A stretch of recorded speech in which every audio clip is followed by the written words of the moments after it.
कल बात हुआ था, इस बात पे चर्चा हो रही थी कि ज्ञान डिसेंडिंग है, मतलब अवरोह अवरोह नीचे, ऊपर से नीचे आता, ऐसी बात हो रही थी। और अगर अधिकारी व्यक्ति से ज्ञान प्राप्त करते हैं तो हमको धोखा नहीं होगा, ये बात थी। अब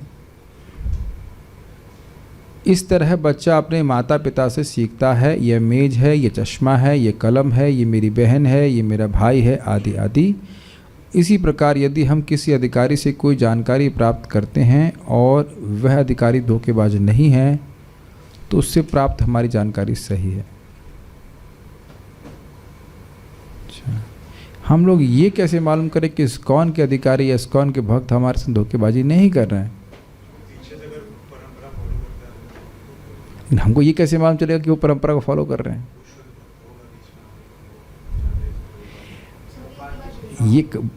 हाँ, बहुत अच्छी बात उन्होंने बोली।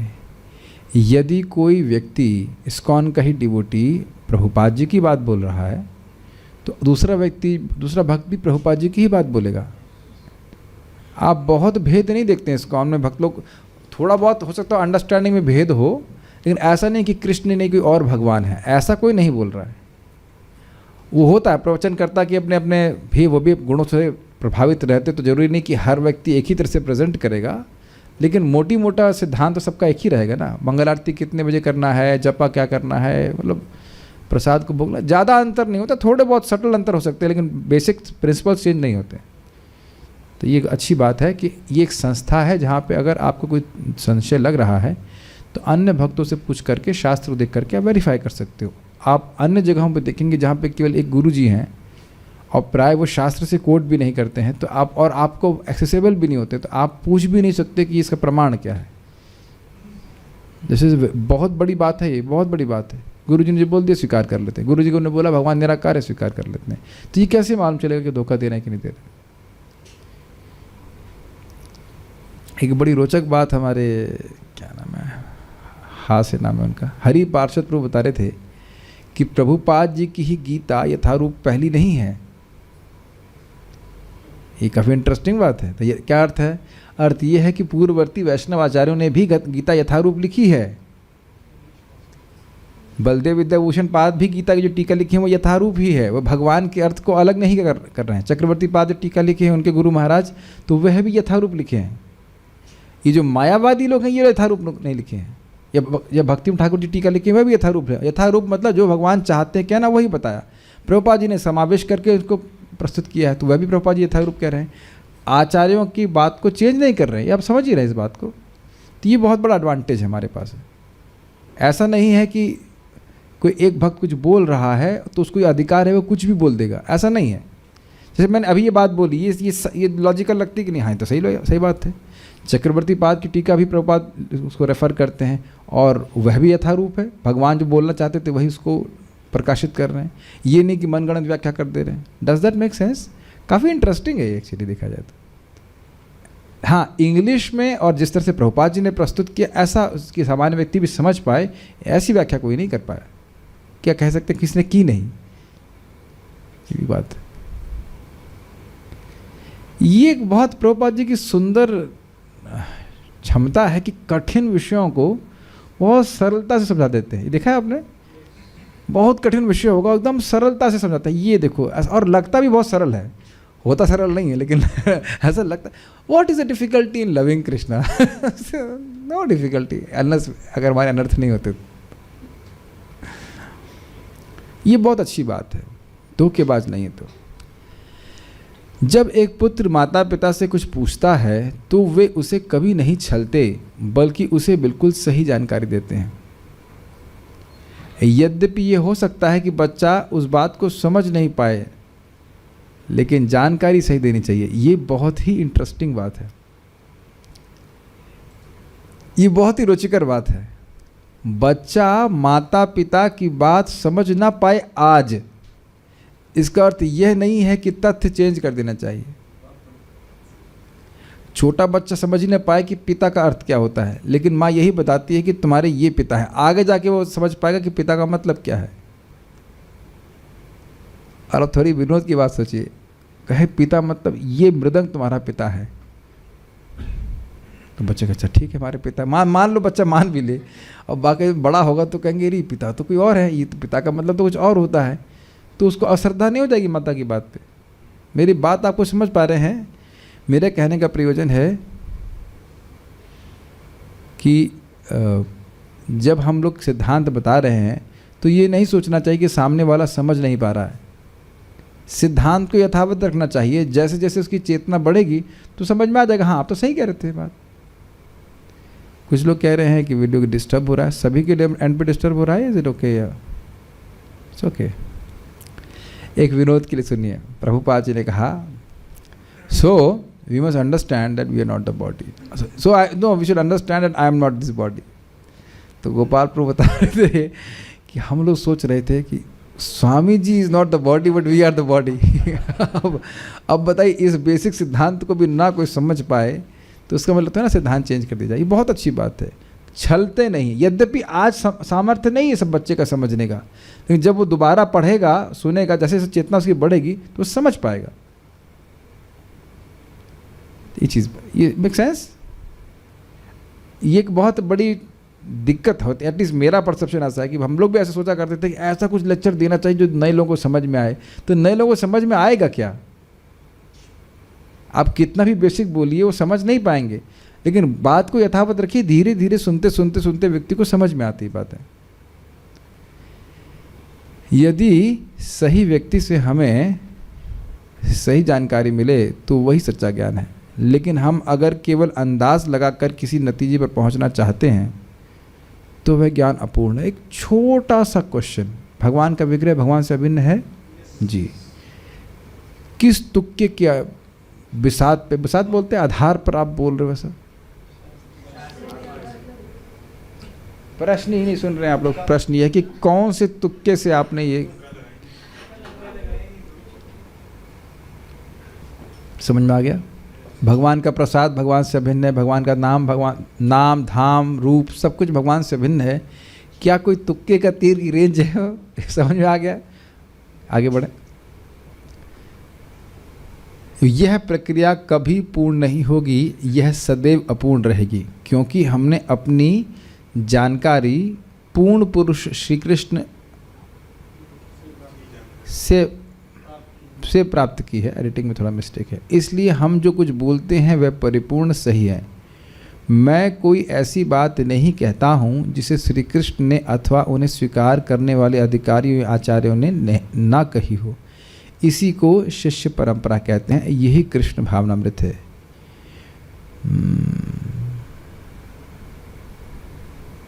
श्रील प्रभुपाद जी से पूछा गया था कि आपने क्या जादू किया, तो बोले मेरा जादू यही है, या मेरी गुणवत्ता, अगर मेरा कुछ क्रेडिट है तो ये है कि मैंने कुछ परिवर्तन नहीं किया है।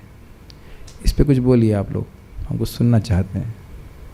बहुत अच्छी लाइन है प्रभुपाद जी की, इस पे कुछ बोलिए। प्रभु जी आपके सामने हम कैसे बोलते हैं? तो ठीक है भैया, मैं वीडियो ऑफ कर लेता हूँ, पीछे पीठ घुमा लेता हूँ। हाँ प्रभुपाद जी कह रहे हैं कि जो पूर्ववर्ती आचार्य कह रहे हैं, जो मेरे गुरु महाराज कह रहे हैं, उनके गुरु महाराज कह रहे हैं, मैंने वही रिपीट किया जो भगवान से चलता आ रहा है। ओके, और ये तो क्या चलिए हो गया, सीधी बात है। इस पर कुछ टिप्पणी, इससे क्या मैजिक हो गया और क्यों हुआ? रिपीटिशन से जब हम अपने पूर्ववर्ती आचार्यों के इंस्ट्रक्शंस को फर्स्ट तो हम उनको फॉलो कर रहे हैं, उन्होंने कहा repeat, they are just repeating, they are not changing anything. So when we repeat what the lord has, Hindi class में सॉरी, तो जब हम वो बात को दोहराते हैं जो पूर्ववर्ती आचार्य कह रहे हैं, अल्टीमेटली हम भगवान की बात को ही दोहरा रहे हैं। और यदि हम भगवान की बात को दोहराएंगे तो वही प्रभाव होगा जैसे भगवान की वाणी का डायरेक्ट प्रभाव होता है। अगर परंपरा के ज्ञान को आप दे रहे हैं तो उस व्यक्ति को वो लाभ मिल रहा है जैसे वह सीधे भगवान कृष्ण से सुनता। और मैंने डीएम का उदाहरण दिया है, किसी को याद है डीएम का उदाहरण? डीएम, माइक पे बोलिए। हाँ, एक और बात यहाँ भक्त बोलने कि हम स्वयं भी शुद्ध होते हैं। हाँ, और डीएम वाला तो माइक ऐसे पकड़ लिया आपने। डीएम जैसे कुछ फरमान जारी करता है तो उसको नॉर्मल लोगों तक एक चपरासी या कोई पहुंचाता है, लेकिन उसमें कोई संदेश में कोई डिफरेंस नहीं। हाँ, व्यक्ति यही मानता है कि मुझे डीएम का आदेश प्राप्त हुआ है कि नहीं? ऐसा नहीं कि डीएम आकर खुद बोला देखिए हमारा फरमान है, ये लीजिए आप। कोई या कोर्ट का ऑर्डर होता है तो अब जज नहीं आकर के दे रहा है कि भाई हमने जजमेंट दिया है, ये लीजिए आप। पोस्ट एडवोकेट भी शायद ना देता, कभी कभी पोस्ट से भी तो आ जाता है, नहीं पोस्ट से, तो पोस्टमैन आता है, तो पोस्टमैन तो जज किसी पे नहीं बैठा है, लेकिन वो यथावत हमारे पास लाया तो स्वीकार कर लेते हैं इस बात। ठीक है, ओह कुछ एडवोकेट तो हैं यहाँ पे, वैसे मैंने आप लोग सोच करके उदाहरण नहीं दिया था, ऐसे मन में आ गया उदाहरण। एक और बात भक्तों ने बहुत अच्छी बोली, भगवान सबके हृदय में हैं, तो भगवान की बात जब यथावत बोली जाएगी तो भगवान प्रसन्न होंगे और उसके हृदय के अज्ञान को नष्ट करेंगे और उस व्यक्ति को भी अच्छा लगेगा। ठीक है, ओके गुड। श्रीमद् भगवद गीता में श्री कृष्ण ज्ञान प्राप्ति की इस प्रक्रिया की संस्तुति करते हैं। एवं परंपरा प्राप्तम इमं राजर्षियो विदुहु। प्राचीन काल से ज्ञान उन महान राजर्षियों द्वारा परंपरा के रूप में चला आ रहा है जो कि इस विषय के अधिकारी हैं। यहाँ पे गुरु परंपरा का फोटो दिया गया है। आजकल सरकार या राष्ट्रपति ही अंतिम प्रामाणिक अधिकारी हैं।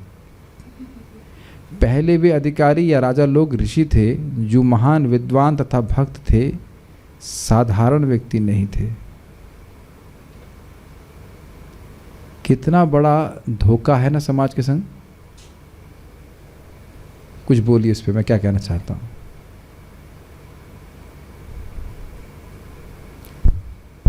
जब हम ऐसे लोगों से डायरेक्शन प्राप्त करना शुरू कर देंगे जो ब्राह्मणिकल नहीं है या जो सत्य का विवेचना नहीं जाते हैं, जिनकी सेंसेस कंट्रोल में नहीं है, जो शास्त्र के हिसाब से नहीं चल रहे हैं, तो एक हेडलेस सोसाइटी की तरफ हम जा रहे हैं और हेडलेस सोसाइटी नरकगामी होती है। यस, कितना लोगों को विश्वास है ना कि हमारा मतलब, मैं भारत की नहीं बात कर रहा हूँ, किसी भी देश का हमारा जो प्राइम मिनिस्टर है या प्रेसिडेंट है वो हमको सही दिशा में लेके जाएगा, तभी तो लोग चुनाव कर रहे हैं। और अद्भुत बात यह है कि स्वयं ही उनको कुछ अपने ही बारे में पता नहीं, जीवन की सफलता कैसे हो नहीं पता, बताइए कैसे लेके जाएंगे। इसीलिए कोई प्लान निकला है आज तक आत्म साक्षात्कार के लिए। गवर्नमेंट के जो लोग, हाँ सेक्रेटरी साहब जानते होंगे, गवर्नमेंट के जीडीपी बोलते हैं क्या, उसमें कितना परसेंटेज आत्म साक्षात्कार के लिए अलाउंस या जो भी कहते हैं दिया गया है। This is mind boggling. नहीं, हम कुछ गलत डेटा प्रेजेंट कर रहे हैं, हो सकता है आपको पता नहीं। Let me just check on Zoom. भाई कोई है, कोई जानकार, कोई रिसर्च करे इसके ऊपर कि आत्म साक्षात्कार के लिए भारत सरकार ने अपने जीडीपी का कितना परसेंटेज निकाला है। तो उत्तर तो यही होगा कि शायद नहीं, निश्चित रूप से जीरो। अब बताइए कैसे व्यक्ति राजा की पोजीशन पे बैठे हुए हैं। एक भक्त ने जीरो की जगह ओ बना दिया, ओ टाइप कर दिया। ठीक है, ओ हम समझ गए, भाव समझ गए। Is it not amazing? सारा प्रयास राजा का इसीलिए होना चाहिए कि प्रगति करे आत्म साक्षात्कार में, और एक भी रुपया खर्च नहीं कर रहे हैं इस समय।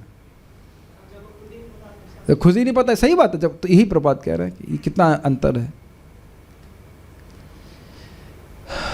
फॉर एग्जाम्पल, आप लोगों में से किसी एक व्यक्ति को राजा बना दीजिए और पूरी पावर दे दी जाए, तो क्या आप नहीं कर देंगे कि सब भाई आज से मांस बंद, आज से सबको प्रसाद ही खाना पड़ेगा, प्याज लहसुन भी बंद हमको। हाँ हाँ, तानीश्वर को बिठा दिया तो कहेंगे अन्न भी बंद, केवल फल खाओ।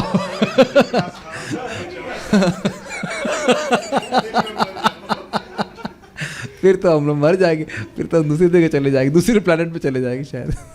ठीक है। नहीं नहीं, इतना तो नहीं, इतने कठोर नहीं है, अन्न तो खिलाएंगे। कितना सुखमय हो जाएगा ना एक ही दिन में पूरा जगत। अगर राजा चाहे तो कर सकता है। मैंने इसी कह रहे हैं, भक्त कह रहे हैं विद्रोह होगा अगर आप परीक्षित महाराज से राजा नहीं हुए तो। लेकिन मैं बोल दिया कि पूरी पावर दे दी गई है तब। राजकाज का वह तरीका बहुत अच्छा था। एक गुणवान और प्रशिक्षित व्यक्ति राज्य के कार्य को शांतिपूर्वक चला सकता था। वैदिक सभ्यताओं में हमें राजाओं की संपूर्णता के इस प्रकार के कितने ही उदाहरण मिलते हैं। ध्रुव महाराज का उदाहरण उनमें से एक है। ध्रुव महाराज ने श्री भगवान को प्राप्त करने के लिए जंगल में जाकर कठोर तपस्या की और केवल 6 महीनों में श्री भगवान को प्राप्त कर लिया। कैसे? उनकी उम्र केवल 5 वर्ष की थी और वे एक राजा के पुत्र थे और उनका शरीर बहुत कोमल था पर अपने गुरु श्री नारद मुनि के निर्देश के अनुसार वे अकेले ही जंगल में चले गए। पहले 1 महीने में तो उन 3 दिन में एक बार फल तथा सब्जियां ही खाईं। फिर अगले 3 महीनों तक वे हर छठे दिन थोड़ा सा पानी पीते रहे। फिर अगले महीने हर 12वें दिन में वे केवल थोड़ी सी सांस लेते थे। पूरे 6 महीने तक वे एक पैर पर खड़े रहे और घोर तप करते रहे। 6 महीने के बाद श्री भगवान साक्षात उनके समक्ष प्रकट हो गए। यदि हम भी संयम रखकर तपस्या करेंगे तो एक दिन हमारे सम्मुख भी श्री भगवान साक्षात प्रकट हो जाएंगे। यही जीवन की पूर्णता है कृष्ण। लेकिन क्या आप लोग सोच रहे हैं कि एक पांव पे खड़ा होकर के भजन करना है? नहीं, इतना नहीं करना, इतनी उम्मीद नहीं की जा रही। एक आंख खोल करके भजन कर ले, ये बहुत बड़ी बात है। दोनों आंखें बंद होने लगती तो हंसी इस बात पे आती है कि नहीं? एक आंख ही खोल जाए भजन में तो बहुत बड़ी बात है। कृष्ण भावनामृत आंदोलन तप पर आधारित है। अच्छा ओके, अभी मैं समय दे रहा हूँ मीटिंग लीव करने के लिए। अब कठिन कठिन बातें आएंगी तो आप देख लीजिएगा, इसमें लिखा है। पर यह कठिन नहीं है। हम अपने अनुयायियों को अनैतिक यौन संबंध रखने के लिए मना करते हैं। हम यौन संबंध को समाप्त नहीं करते बल्कि उसे नियमित करते हैं। हम खाना बंद नहीं करते बल्कि उसे नियमित करते हैं। नियम से 3-4 बार जरूर खाने के लिए बोलते हैं। नहीं, वैसे देखिए मोटा मोटी 2 बार बहुत होता है। बहुत भूख लग रही है तो रात में खाना नहीं चाहिए, अब क्या बोल सकते हैं, इतना नियम होना चाहिए, नियम से खाना चाहिए, ठीक है। हम कृष्ण प्रसाद या कृष्ण को पहले अर्पित किया गया भोजन ग्रहण करते हैं। हम यह नहीं कहते कि खाना मत खाओ, किंतु हम कहते हैं कि मांस मत खाओ। इसमें क्या कठिनाई है? अरे मांस नहीं खाएंगे तो मांस कैसे बढ़ेगा, ऐसा कुछ लोग बोलते हैं। वैसे कभी भी कोई बोले तो बोल देना, कहते हैं प्रोटीन नहीं मिलेगा। लेकिन कौन सोयाबीन होता है ना, क्या उसमें 16 गुना प्रोटीन होता है। उड़द की दाल, हाँ, लौकी, ब्रोकली, हाँ ब्रोकली ने कहा लौकी कैसे, सब में होता है। ये खाली व्यक्ति अपनी जीव को संतुष्ट करने के लिए ऐसे करता है। कृष्ण प्रसाद कई प्रकार की अच्छी तरह पकाई गई सब्जियों और फलों से मिलकर बनता है, अतः इसमें कोई कठिनाई नहीं। तो ये बड़ा स्पष्ट है। अनैतिक यौन संबंधों की मनाही का अर्थ है कि कुत्ते बिल्लियों के समान व्यवहार मत करो। विवाह करके एक ही पुरुष अथवा स्त्री से संतुष्ट रहो।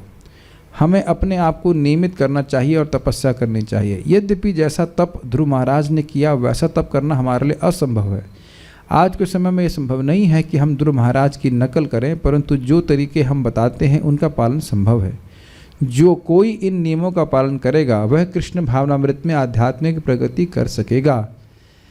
जैसे जैसे एक व्यक्ति कृष्ण भावनामृत में प्रगति करता चलता है वैसे वैसे उसका ज्ञान भी पूर्ण होता रहता है। इस पे मैं कुछ बोलना चाहता हूँ।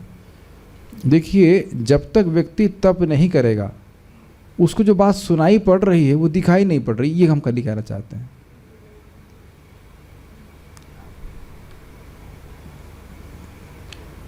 और जैसे जैसे आप तप करते रहेंगे, यद्यपि तप मतलब आपको अच्छा नहीं लग रहा है, कुछ सुनाई पड़ रहा है, तप मतलब ही है कि आपको अच्छा नहीं लगेगा, मतलब ही है कि ऐसी वस्तु कुछ ग्रहण करना जो अच्छी नहीं लगे लेकिन अच्छी है। यह सुनाई पड़ रहा है मैं क्या बोल रहा हूँ? जब कभी कभी देख रहे हैं, स्पेशली आप, मेरे लिए ये मौसम बहुत खराब है, बहुत परिश्रम हो जाता है जब करने में, सूखा, ड्राई, हॉट, सब पता नहीं, सबका अलग अलग शरीर है। मेरे लिए तो बहुत दिक्कत है। 3-4 महीने तो नहीं, लेकिन पहले ना मैं वो दुग्न हो जाता था कि क्या, जब मैं बिल्कुल रुचि नहीं मिल रही है, नींद नहीं हो रही। फिर अब मुझे अभ्यास तो हो गया, अच्छा अभी मौसम शुरू हो गया, अभी ऐसे चलेगा, स्ट्रगल चलेगा। पता नहीं आप लोगों को भी ऐसा हो रहा है कि नहीं हो रहा? बहुत थकान सी लगेगी और लगेगा बस खाली मैगी खाते, नहीं सॉरी मतलब कुछ जूस पीते रहो, ऐसा कुछ, ऐसा इज इट नॉट? कैसे सच निकल आता है मुझसे कभी चंदन का जूस और खस का जूस हमारे तानिश प्रभु बनाते रहे, हम पीते रहे और भजन नहीं हो, कुछ क्या दिक्कत है? It's just there but you have to tolerate it. मुझे ये बहुत अच्छी लाइन लग रही है। तप करने से व्यक्ति का ज्ञान भी पूर्ण होता है। जो बोला गया कि जगत दुख का घर है, वो दिखने लगता है कि दुख का घर है। ऐसा लगता है, बहुत सिंपल बात प्रभुपाद जी कह रहे हैं, ये शरीर दुख देने के लिए ही बनाया गया है। सुना है ना कई बार? और फिर आपको दिखने लगता है कि हाँ भाई ये दुख देने के लिए, कभी आँख में दर्द, कभी कान में दर्द, कभी पेट में दर्द, कभी कुछ हर दिन कहीं ना कुछ कष्ट देता ही रहता है। जब शरीर इतना कष्ट दे रहा है तो हम क्यों ना शरीर को थोड़ा कष्ट दे, बदला लेना चाहिए कि नहीं। शरीर कहेगा अरे इतना बढ़िया कूलर, आप लोगों ने देखा है, आज मैं रोज़ देख रहा हूँ 2:15 बजे इतना बढ़िया ठंडी हवा आती कूलर से, 3 बजे शुरू होती है, इतनी बढ़िया कि लगता है कि बस अगर कहीं स्वर्ग है तो हम ही अस्तु यहीं पे है, यही हमारा बेड है और सोए जम के, है कि नहीं। एकदम और रात में सोने को नहीं मिलता ठीक से, लेकिन हम लोग गरीब ब्रह्मचारी हैं, एसी नहीं लगा है तो कूलर में काम हो रहा है। तो आपने महसूस किया होगा एकदम सुबह का समय परफेक्ट होता है सोने के लिए, और तभी कोई अलार्म बजा देता है, वो अलार्म स्वयं लगा लेते हैं, जो भी है। तो आपको सोचना चाहिए, जब शरीर मुझे इतना कष्ट दिया, और अब ध्यान रखिएगा शरीर हम लोग को कष्ट देने के लिए ही दिया गया है, सुख देने के लिए नहीं दिया गया है, दुख भुगवाने के लिए दिया गया है। संदेह हो रहा है कि इसमें कुछ आपको, क्योंकि सुख बहुत थोड़ा सा देता है। आज हम बहुत उत्साह से गए थे कि आज खिचड़ी खाएंगे दम के जवा करके, पूरा प्लेट भरी, देखा से मिर्ची बहुत थी, हमने कहा अब तो समाप्त भी करनी पड़ी, लेकिन हमने कहा देखो जितनी प्लानिंग करो कि बहुत अच्छे से हम खाएंगे पिएंगे, उसी में कुछ ना कुछ छौंक पड़ जाता है कि नहीं। हर जगह आप ये इल्यूजन हमारा अगर बाहर आ जाए कि इस इल्यूजन से बाहर निकल जाए कि हम किसी मटेरियल एडजस्टमेंट की तरह सुखी हो जाएंगे, बहुत अच्छे से प्रगति कर पाएंगे। ये बहुत इंटरेस्टिंग है, लेकिन तप नहीं करेगा तो पता है क्या सोचेगा, मुझे जो शक्ल मालूम चल जाती, कभी कभी वो व्यक्ति बैठा रहता है और मैं कुछ बोल रहा होता हूँ वैराग्य के बारे में, स्पेशली नए लोग, तो वो लोग सोचते हैं ये साधु क्या बोल रहा है, ऐसे कुछ पता नहीं। आपने देखा है, वो उनका एक्सप्रेशन से समझ आ जाएगा कि वो उनको लगेगा क्या बेवकूफ़ आदमी है, कुछ पता ही नहीं है, दुनिया देखी नहीं है, पता नहीं कि एंजॉय कैसे करना चाहिए, यही वो सोचते हैं इस तरह से। लेकिन धीरे धीरे समझ में आती है बात। एक ऐसा वैज्ञानिक या दार्शनिक बनने का क्या लाभ है जो कि यह भी नहीं बता सकता कि उसका अगला जन्म क्या होगा। और यही बात आपके अन्य किसी भी तथाकथित काउंसलर जो होते हैं ना, घूमते हैं मतलब रिश्तेदार के रूप में या कैसे कहते हैं फ्री फंड के काउंसलर, आप उनको न्योता नहीं देते कि काउंसलिंग दीजिए, लेकिन आ जाते हैं काउंसलिंग देने के लिए। Before we think about it, just think about that. आज मुझे बहुत स्ट्रांगली एक रिफ्लेक्शन हो रहा था कि देखिए, ऐसा नहीं कि हमने भोग नहीं किए, लेकिन अभी पीछे मुड़कर देखिए तो उनके क्या महत्व है। किसी दिन आपने आइसक्रीम खाई कि नहीं खाई, या गुलाब जामुन मिला या नहीं मिला, अब आपके जीवन में क्या महत्व है। गोइंग फॉरवर्ड फ्रॉम हियर, यहाँ से आगे बढ़े हैं तो पीछे मुड़कर देखेंगे तो उनका क्या महत्व है। और आप देख रहे हैं कि उस समय उन वस्तुओं के लिए हमने कितना महत्व दिया, जो भी इंद्रिय तृप्ति हमने करी, आहार निद्रा भय मैथुन जो कुछ भी है, इसका क्या महत्व रहा। अभी भी व्यक्ति अगर इस बात को समझ ले, जिस भी उम्र का है, तो वो देखेगा कि मुझे किस चीज़ को महत्व देना है। और शायद हर भक्त समझेगा कि मैं भक्तों के संग में आया, मुझे भगवान के बारे में सुनने को मिला, भक्ति करने को मिला, कितना अच्छा हुआ मेरे साथ। ये अभी भी चेत जाए हम तो बहुत अच्छी बात है। देखिए, सुनने वाली बात तो है अलग, लेकिन आप मेरी बात कुछ समझ पा रहे, इट्स नॉट दैट सिंपल जो मैं बात कह रहा हूँ। जो कुछ भी आपने आज तक सोचा था कि हमको ये इंद्रिय तृप्ति मिल जाए तो हम सुखी हो जाए, वो मिली भी होगी, और आप पीछे मुड़कर देखेंगे उसकी कोई वैल्यू नहीं है अभी। और फिर आगे एक्सटेंड कीजिए, अभी कोई व्यक्ति मर रहा हो आपके यहाँ, कोई रिश्तेदार या बूढ़ा कोई व्यक्ति मर रहा हो, तब उसकी ज़िंदगी को देखिए, उसने खाने पीने के लिए कितना समय अपना लगाया ना, हम ऐसे खाएंगे वो खाएंगे, अब उसकी ज़िंदगी में उन चीज़ों का क्या महत्व है। और ये बात शास्त्र से है। दुर्योधन जब मरने वाले थे तो वो बोल रहे थे कि ऐसा कोई भोग नहीं है जो मैंने नहीं भोगा हो, लेकिन मैं संतुष्ट नहीं हुआ। Make sense? रजगुण हमको इस प्रकार से देखने नहीं देता है, लेकिन we must understand this. Krishna भावनामृत के ये अनुयायी बड़े आसानी से बता सकते हैं कि उनका अगला जीवन क्या होगा, श्री भगवान क्या हैं, हम क्या हैं, और श्री भगवान के साथ हमारा संबंध क्या है। इनका ज्ञान संपूर्ण है क्योंकि ये ज्ञान की सही किताबें जैसे श्रीमद् भगवद गीता और श्रीमद् भागवतम से पढ़ रहे हैं। ये हमारा तरीका है, ये बहुत आसान है।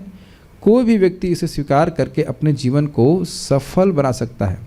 यदि कोई यह कहे कि मैं शिक्षित नहीं हूँ,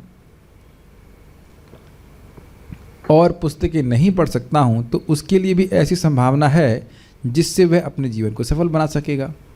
वह केवल श्री भगवान के नाम हरे कृष्ण का जप कर सकता है। अब देखिए, इसमें तो हम लोग, मैं जानबूझ करके इन प्रवचनों को भी रिकॉर्ड कर रहा हूँ कि प्रभुपाद जी के ग्रंथ उन लोगों के पास भी पहुँचे हैं जो पढ़ना नहीं जानते। हमारे ग्रुप में एक भक्त हैं, उनको पढ़ना नहीं आता है, लेकिन आप जानते हैं बहुत से लोग पढ़ना नहीं जानते हैं लेकिन वो भाषा समझ लेते हैं। और आप आश्चर्य करेंगे कि वो भक्त प्रवचन सुन करके वो ये नहीं जान रहे कि क्या लिखा है। इट्स अमेजिंग इतना, वो पढ़ नहीं सकते क्या लिखा है, लेकिन वो प्रचार भी करके आए गाँव में। That's amazing.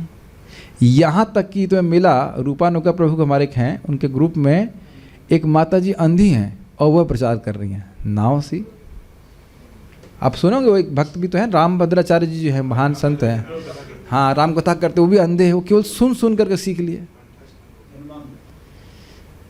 तो ये भी एक सुविधा दी जा रही है कि प्रभुपाद जी ग्रंथों को, उनकी वाणी को व्यक्ति सुन सके। हम लोग बोल बोल के पढ़ ही तो रहे हैं, पढ़ के कुछ चर्चा कर लेते हैं, बाकी पढ़ते फिर आगे निकल जाते हैं, आगे बढ़ जाते हैं। सुनने का बहुत बड़ा प्रभाव है। सभी को भक्ति का मौका है, ये कहने का अर्थ है। श्री कृष्ण ने हमें एक जिह्वा और दो कान दिए, चेक कर लीजिए, ठीक है, ओके। और हमें ये जानकर आश्चर्य हो सकता है कि श्री कृष्ण को आँखों के द्वारा नहीं बल्कि जिह्वा के द्वारा जाना जाता है। ये बड़ी इंटरेस्टिंग बात है। जिह्वा के बाद दूसरी इंद्रियों का क्रम आता है, पर सब इंद्रियों में जिह्वा प्रमुख है। हमें चाहिए कि हम अपनी जिह्वा को नियंत्रित करें। अतः श्री कृष्ण नामादि न भवेद ग्राह्यम इंद्रिय सेवोन्मुखे ही जीवादौ स्वयमेव स्फुरतः। भौतिक इंद्रियों से कृष्ण समझ में नहीं आते, लेकिन आदौ जब जीव सेवोन्मुख होता है कि मैं भगवान की सेवा करूं, और उसका प्रारंभ होता है जीव से हरे कृष्ण मंत्र जप करके और उनका प्रसाद ग्रहण करके, तब धीरे धीरे भगवान अपने आप को प्रकट करते हैं। स्वयमेव स्फुरतः। अब ये लाइन इतनी सुंदर है कि क्या कहा जाए। स्वयमेव स्फुरतः, स्वयं एव, अपने आप, स्फुरतः। अगर आप बार बार हरे कृष्णा कृष्णा कृष्णा हरे हरे, हरे राम राम राम हरे हरे, ये और करते हैं और भगवान का प्रसाद ही खाते हैं, तो हमारे चित्त में भगवान का ज्ञान स्वयमेव स्फुरतः। Got it? कुछ सुनाई पड़ रहा है कि कितना एनकरेजमेंट वाला शब्द वाक्य है ये। बारंबार कोई नाम उच्चारण कर रहा है, बारंबार भगवान का प्रसाद ग्रहण कर रहा है, तो भगवान की बात उसके हृदय में स्फुरित होने लगेगी। क्यों? मता स्मृतिर्ज्ञानम अपोहनम च। आप भगवान को प्रसन्न करने वाला सर्वश्रेष्ठ यज्ञ कर रहे हैं, तो भगवान स्वयं ही माया का जो आवरण है, अज्ञान है, वो नष्ट कर देते हैं। बहुत सिंपल विज्ञान है। इतना तो समझ में आने लग गया होगा कि भौतिकतावादी जीवन अच्छा नहीं है। Is it not? कोई भी भक्ति जब कर रहा है तो समझ में इतना तो आता ही है। Is it? बात है। अब प्रश्न उठता है, इसे नियंत्रित कैसे करें? किसे? जीव को। केवल हरे कृष्ण का जप करने और कृष्ण प्रसाद ग्रहण करने से यह जिह्वा नियंत्रित हो सकती है। एक रुचिकर बात चक्रवर्ती बात कहते हैं कि देखिए, अन्य इंद्रियों को उनका भोजन नहीं देंगे तो शांत हो जाती है। आँख को रूप नहीं देंगे कुछ भोग का तो शांत हो जाएगी। लेकिन जीव की बड़ी दिक्कत क्या है कि अगर आप उसे खाने को नहीं देंगे तो उसकी भूख और बढ़ जाएगी। तो इसलिए क्या करना है? भगवान का प्रसाद देना है, लेकिन मॉडरेट क्वांटिटी में। प्रसाद भी ये नहीं कि प्रसाद खाने का समय कब है, जब हमारे सामने आ जाए। मैं ये तो नहीं कहूँगी कि आधा पेट खाना चाहिए, कि उसको तो हम अभी खुद ही अप्लाई नहीं कर रहे, लेकिन इतना खाएं कि आप डाइजेस्ट कर सकें।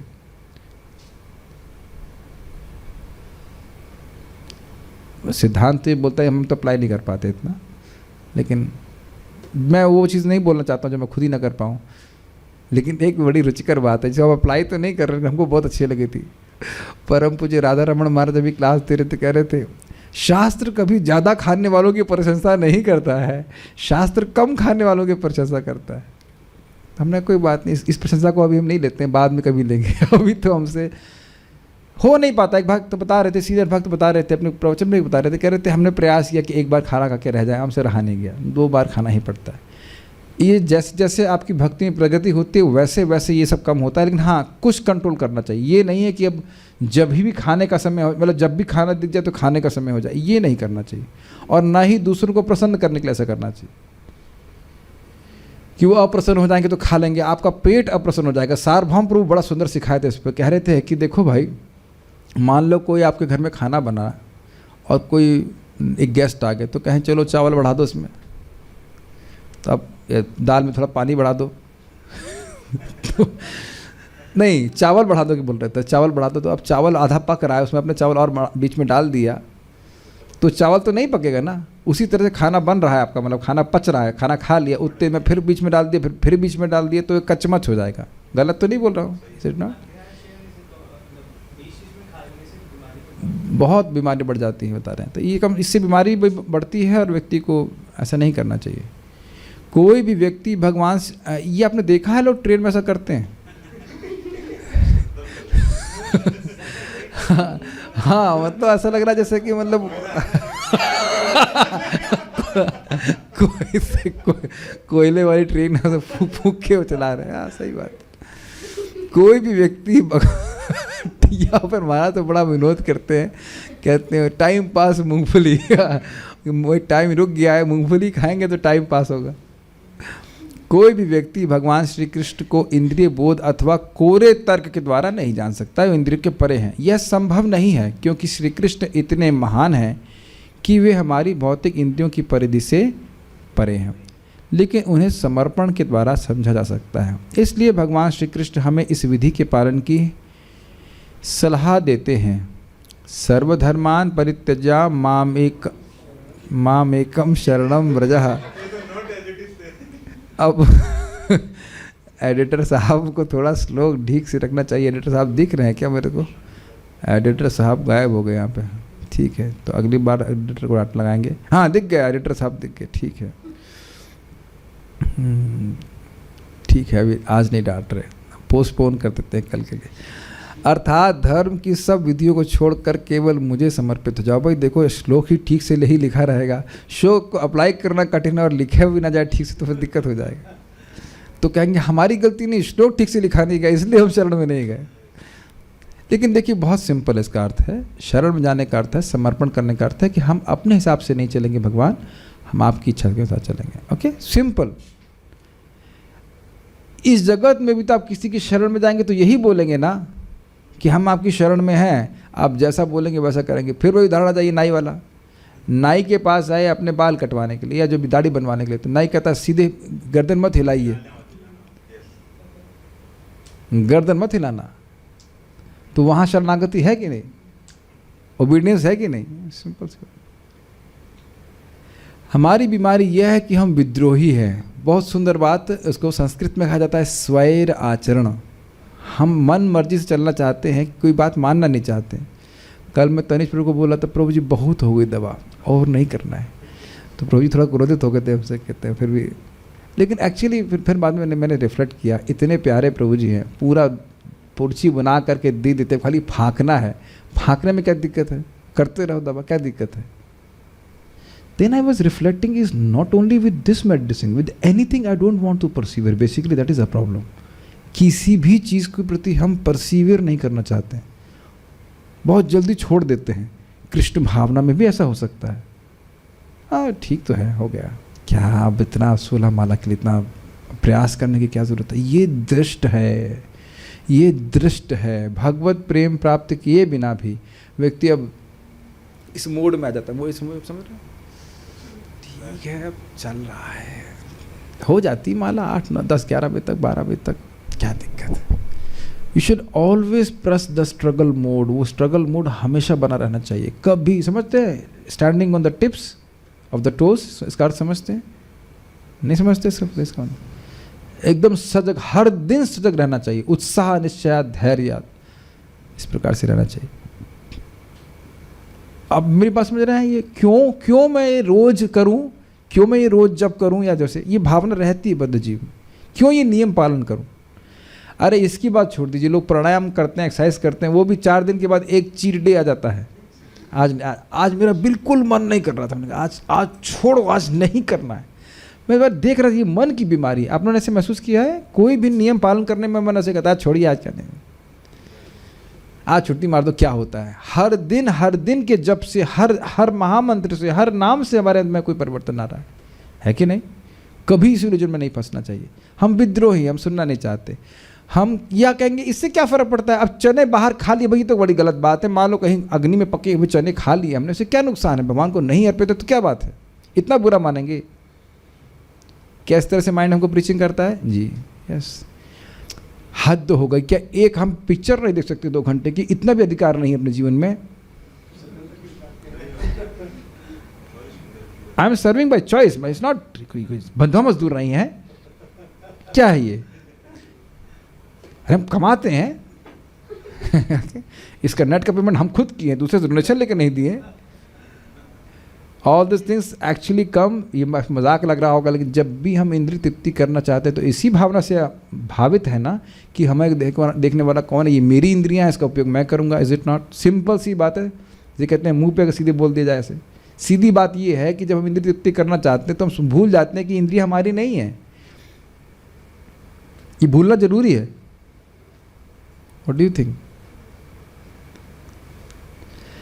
हम किसी को अधिकारी मानने के लिए तैयार नहीं हैं, फिर भी प्रकृति इतनी शक्तिशाली है कि वह किसी न किसी अधिकारी को हमारे ऊपर थोप ही देती है।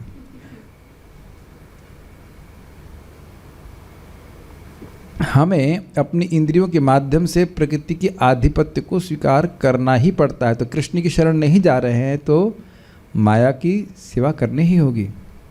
यह कहना कि हम आत्मनिर्भर है व्यर्थ है, ये हमारी मूर्खता है। हम किसी के अधीन हैं और फिर भी हम कहते हैं कि हम किसी का आधिपत्य नहीं चाहिए। ये किसकी बात कर रहे हैं? हम किसके अधीन हैं?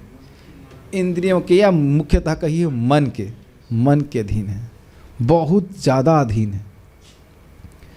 इसी को माया कहते हैं। हालांकि माया कहाँ गए आदमी? तो जो नहीं है। तो क्या नहीं है? हम सोच रहे हैं कि हम लोग स्वतंत्र हैं, लेकिन माया तुम स्वतंत्र नहीं हो, यही बात बोलने वाले।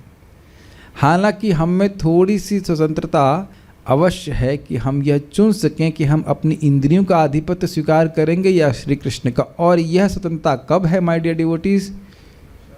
अभी है, न पास्ट में है न फ्यूचर में है, राइट नाउ।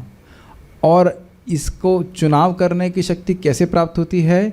सत्संग के द्वारा। सत्संग के ही द्वारा व्यक्ति को विवेक जागृत होता है कि ये चीज़ सार है और ये असार है। किंतु सबसे बड़े और परम अधिपति तो भगवान श्री कृष्ण ही हैं, क्योंकि वे हमारे शाश्वत शुभ चिंतक हैं और वे हमेशा हमारे हित की ही बात कहते हैं। जब हमें किसी का आधिपत्य स्वीकार करना ही है तो क्यों ना श्री कृष्ण को ही अपना अधिपति बनाएं। केवल श्रीमद् भगवद गीता और श्रीमद् भागवतम में से उनकी महिमाएं सुनकर और उनके नाम हरे कृष्ण का जप करके हम बड़ी तेज़ी से अपने जीवन को संपूर्ण बना सकते हैं।